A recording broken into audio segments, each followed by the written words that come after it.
Hi hello నమస్తే అండి, మా కుటుంబ వంటలకి స్వాగతం. ఈరోజు మన వీడియోలో స్పెషల్ వచ్చి శనగాకు పచ్చడి. ఈ శనగాకులో అయితే మనకు మస్తు హెల్త్ బెనిఫిట్స్ ఉన్నాయండి. సో ఈ పచ్చడి ఎట్లా ప్రిపేర్ చేసుకోవాలో ఒక్కసారి మనము ప్రాసెస్లోకి వెళ్ళి చూద్దాము. ఫస్ట్ మనకి ఈ శనగాకుని మొత్తం ఇట్లా ఆకుగా చించేసుకోవాలండి. దీన్ని నీట్గా కడిగి పెట్టుకుందాము. ఫస్ట్ స్టవ్ వెలిగించుకొని ఒక బౌల్ పెట్టుకోవాలి. ఇట్లా ఇది కొంచెం వేడైన తర్వాత ఇందులో ధనియాలు వేసి వేయించుకుందాం. చిన్న కప్పు శనగాకుకి 2 స్పూన్ల ధనియాలు వేసుకోండి. ఇది లైట్గా దూరగా వేయించుకుందాం. దూరగా వేగింది కదండి ఇవి. ఇప్పుడు ఒక ప్లేట్లోకి తీసేసుకుందాము. ఒక స్పూన్ అంతా జీలకర్ర, చిన్న టీ స్పూన్ ఉంటుంది కదా అంత తీసుకోండి. ఇది కూడా వేయించుకున్నాం లైట్గా. లైట్గా వేగింది. ఇప్పుడు ఇది తీసేద్దాం. ఇప్పుడు ఇందులో సగం పావంతా ఆయిల్ వేసుకుందాము ఎల్లిపాయలు వేయించుకోవడానికి.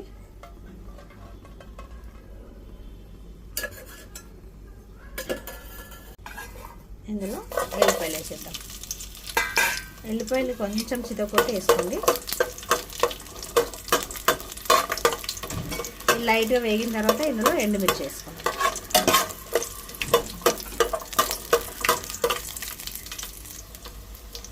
చూడండి వేగినాయి కదా కొంచెం ఎల్లిపాయలు.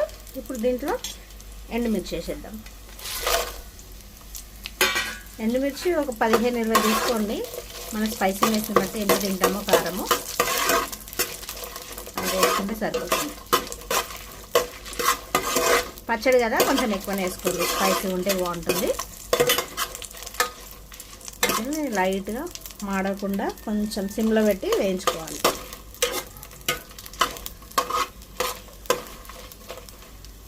చూడండి ఎండుమిర్చి కూడా ఇట్లా వేగింది కదా. ఇప్పుడు పక్కకు తీసేసుకున్నాము. ఇప్పుడు దీంట్లోనే కొంచెం ఆయిల్ వేసుకొని శనగాకు కూడా వేసేద్దాం. కొంచెం స్టవ్ సిమ్లో పెట్టుకొని మెల్లగా ఇట్లా వేయించుకోవాలి.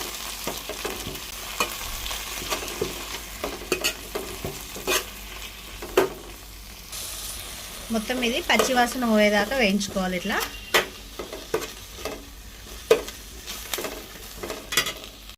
కొంచెం టైం తీసుకుంటుందంటే మెల్లగా ఇట్లా ఫ్రై చేసుకోవాలి. కొంచెం పెద్ద పెట్టినామంటే మళ్ళీ అంతా మాడిపోతుంది. సో ఇట్లా కొంచెం టైం తీసుకొని చేసుకోవాలి.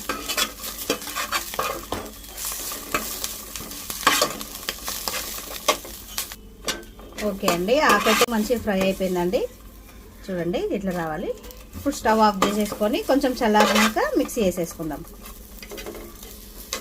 మిక్సీ పెట్టిన తర్వాత మన శనగాకు పచ్చడి అండి. చూడండి ఫస్ట్ అయితే మనం మిక్సీ పట్టేటప్పుడు ఫస్ట్ ధనియాలు, జీలకర్ర, ఎండుమిర్చి, ఎల్లిపాయలు వేసి మిక్సీ పట్టుకోవాలి. అది తర్వాత అది ఇంగ్రీడియంట్స్ అన్నీ ఫైన్ పేస్ట్ అయిన తర్వాత అప్పుడు అందులో మనము ఈ శనగాకు వేసుకోవాలి. శనగాకు వేసిన తర్వాత మళ్ళీ ఒక్కసారి మిక్సీ పట్టేసి అందులోనే చింతపండు వేసేయాలి. ఇందాక నానబెట్టి పెట్టుకున్నాం కదా కొంచెం చింతపండు, అది వేసేసేయాలన్నమాట. ఇప్పుడు నాకు ఒక కప్పు శనగాకుకి ఒక 2-3 రెమ్మలు వేసుకోండి చింతపండు. అది కూడా మన పులుపు కొంచెం ఎక్కువ ఇష్టం ఉంటే కొంచెం ఎక్కువ వేసుకోండి. మిక్సీ పట్టేటప్పుడు కొంచెం రాక్ సాల్ట్ వేసుకోండి, అందులో తొందరగా దంగుతుంది. ఇంకొకటి మనకు టేస్ట్ కూడా బాగుంటుంది. నార్మల్ సాల్ట్ కన్నా రాక్ సాల్ట్ వేసుకుంటే కొంచెం టేస్ట్ ఇంకా పెరుగుతుంది పచ్చడికి. సో ఇదండి మన పచ్చడి. చూడండి శనగాకు పచ్చడి. దీనివల్లనైతే మనకు ఎన్నో హెల్త్ బెనిఫిట్స్ ఉన్నాయండి. అస్సలు మిస్ అవ్వద్దు. మనకు ఆకుకూరలు అమ్మే వాళ్ళ దగ్గర అయితే దొరుకుతుంది. ఇది నేను మా ఇంటికి వెళ్ళినప్పుడు, మొన్న మమ్మీ వాళ్ళ ఇంటికి వెళ్ళినప్పుడు తీసుకొచ్చాను. చెట్టు ఉంది ఇంట్లో. అయితే చిన్నప్పుడు మాకు మమ్మీ జ్వరం వస్తే ఏం తినబుద్ధి కాకపోతుండే కదా, అప్పుడు మంచి శనగాకుతో నూరేసి వేడి అన్నంలో పెట్టి తినిపిస్తే 2 ముద్దలు ఎక్కువనే పోతుండే తెలుసా. జ్వరం గిరం అంతా పోతుండే, అంత బాగుంటుంది. సో మీరు కూడా తప్పకుండా ట్రై చేయండి. మన ఛానల్ని అయితే సబ్స్క్రైబ్ చేయడం మర్చిపోవద్దు. Have a nice day. Bye అండి.